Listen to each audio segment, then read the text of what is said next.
ভারত থেকে ঢুকছে পানি, বন্যায় তলিয়েছে ফেনী কুমিল্লা অঞ্চল। হঠাৎ বন্যা পরিস্থিতি তীব্র আকার ধারণ করেছে বাংলাদেশের ফেনী, নোয়াখালী ও কুমিল্লা অঞ্চলে। সবচেয়ে ভয়াবহ অবস্থা দাঁড়িয়েছে ফেনীর ফুলগাজী, পরশুরাম ও ছাগলনাইয়া উপজেলায়। বন্যার পানিতে তলিয়ে গিয়েছে ঘরবাড়ি, রাস্তাঘাট, ফসলি জমি। এখনো হাজারো মানুষ পানিবন্দী অবস্থায় রয়েছে এসব জায়গায়। এমন পরিস্থিতিতে এসব এলাকা পুরোপুরি বিদ্যুৎহীন হয়ে পড়েছে, বন্ধ হয়ে গেছে মোবাইল নেটওয়ার্কও। ভারত থেকে বিবিসি বাংলার সংবাদদাতা জানিয়েছে, বন্যা পরিস্থিতির অবনতি হয়েছে ভারতের ত্রিপুরা রাজ্যে।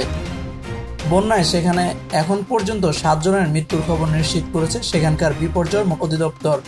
এমন পরিস্থিতিতে ভারতের Tripura Dumbur hydro electric power project বা ডুম্বুর গেট খুলে দিয়েছে ভারত। ত্রিপুরা রাজ্যের গোমতীর জেলা প্রশাসক তরিং কান্তি চাকমা তার সরকারি এক্স অ্যাকাউন্টে একথা জানিয়েছেন। ফেনীর নিম্ন অঞ্চলের বাসিন্দারা বলছেন, এই এলাকায় 1988 সালের পর বন্যা পরিস্থিতি এতটা ভয়াবহ হয়নি আগে কখনো। ফেনীর জেলা প্রশাসক শাহিনা আক্তার বিবিসি বাংলাকে বলেন, পরিস্থিতি এতটাই খারাপ যে সবার কল্পনার বাইরে। এখনো অনেক মানুষ পানিতে আটকা পড়েছে, তাদেরকে উদ্ধারে কাজ শুরু করছে সেনাবাহিনী ও কোস্টগার্ড। ভারী বৃষ্টি ও ভারত থেকে আসা পানিতে ফেনীর মুহুরী, কহুয়া ও সোরনিয়া নদীর পানি বিপদসীমার অনেক উপর দিয়ে প্রবাহিত হচ্ছে।